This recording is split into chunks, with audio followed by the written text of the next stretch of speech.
Welcome back to Down East Cards. Today we're going to open up a couple packs of 1994 Score.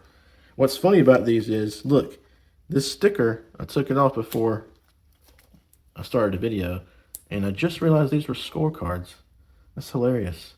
I pretty much just bought a bunch of random wax packs at a card show locally, and for just picking up ones I wasn't aware of or I hadn't had before, and I got some 94s, 93s, 92s, and so on. And what's funny is these scores actually had the sticker on top of them, so I guess they don't expect people to want score, so they hide the fact that they're score cards. Anyway, I like score in the late 80s and early 90s. I thought they were pretty cool. Of course, I like Pinnacle much better, but it's kind of like saying I like Flair Ultra better than Fleer. It's kind of like a duh moment. But anyway, let's get into it. This is my first time opening up 1994 Score. I stopped collecting in 1994, around the time of the baseball strike. I stopped playing Babe Ruth, and I stopped collecting baseball cards altogether. Let's see what we got here. Matt Whiteside, 1993 rookie. I like this very deep, inky blue border. It's pretty cool. Man, the photography is pretty bad. Like the photography is like, looks like it's kind of like low res. After opening up Upper Deck and Flair Ultra, it makes see a big difference. Yep, there's some sticking. Or bricking. Ben Rivera, I wonder if he's related to Mariana. Juan Bell. Hopefully I only have one of him in this pack.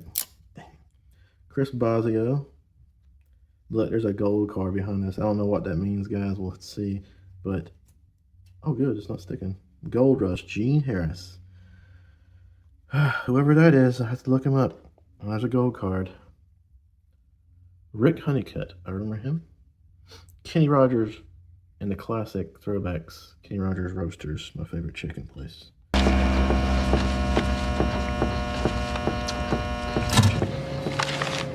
Roger Mason. Looks like Brett Saberhagen. Man, do you see that? The resolution on the photographs are pretty low. It's almost like a DVD quality. Gary Sheffield, one of my favorite Marlins of all time. That's awesome. Chad Curtis and Walt Weiss, current coach of or manager of the Braves, and Ozzie Guillen. Also like Ozzie Guillen back in the day. He's good. I'll put him in this stack here. All right, one more pack.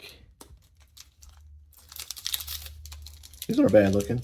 They're kind of like a mix of Pinnacle and typical Score looking card. And paper loss isn't nearly as bad. Looks like there might be one gold card per pack, so not as special as I thought. So we got a Rook in the front, just like last one. Joel Johnston got a big crease right here in the front. Definitely some sticking in the first two. Ooh, that was bad. Oh, that's terrible. That's the worst one I've seen so far. Here, Dave Gallagher. Well, it could have been worse. It could have been Gallagher. A Gallagher card would have been worse. Oh, look at that.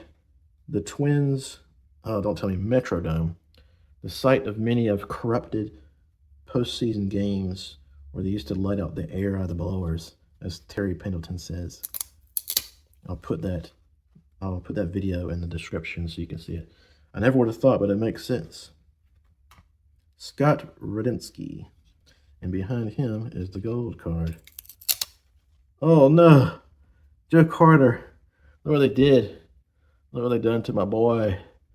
No, say it ain't so, Joe. Man, that stinks. I don't know what to do with it. I guess I'll put it in front of Gene Harris. It's really sad. That would have been a cool card. Gino looking for a ball in the air. Dang, these are bad now. The first pack wasn't as sticky. I bet the guy who had these cards for the past 30 years had them out in his garage, and they're probably, you know, they're going through heat and cooling cycles all year long, every year for decades. Again, man, that resolution on that photograph is terrible. And I might as well just turn it into like could have like posterized it or something, make it look interesting. Instead of a bad photograph, could have been kind of an art card. Doug Strange, Mike Harkey, Kevin Brown, I like Kevin Brown. He was good. He was a great pitcher actually for the Rangers. I feel like he also did he end up pitching for the Marlins? And I'll put that up here. I can't remember, but yeah, I'm definitely gonna. I hate to cover up Kenny Rogers with the same kind of uniform on. That's neat. Ooh, Hall of Famer. Look, I looked out. No paper loss on the front.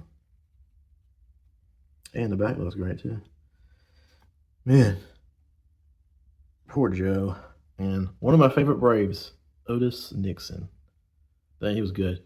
I really just, I mean, the '91 team was the one I loved. Yeah, I mean, look, he hit 300 that year in '91. A bunch of stolen bases. He peaked in '91. That was great. That was a great year to peak for the Braves. He was one of the big reasons why they did so well.